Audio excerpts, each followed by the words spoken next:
नवी दिल्लीतून एक मोठी बातमी समोर येते। राजधानी दिल्लीतील मालवीय नगरमध्ये आगीची भीषण घटना घडली।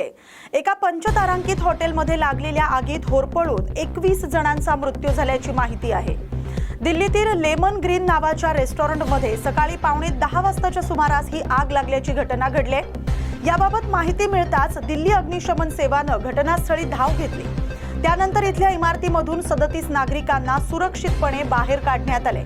मात्र या आगीत 21 जणांचा मृत्यू झालाय आणि अनेक लोक गंभीर जखमी झालेत।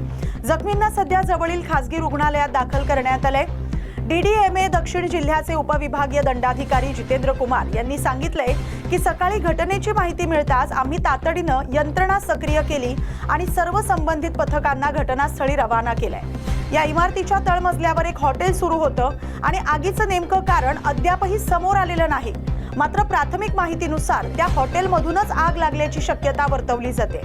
अधिकाऱ्यांनी दिलेल्या माहितीनुसार इमारतीत आग वेगाने पसरल्यानंतर बाहेर पडण्याचे सर्व मार्ग बंद झाले होते।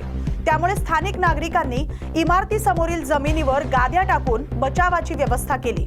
त्यानंतर अनेकांनी जीव वाचवण्यासाठी बाल्कनी, खिडक्या आणि इमारतीच्या वरच्या मजल्यांवरून खाली उड्या मारल्या।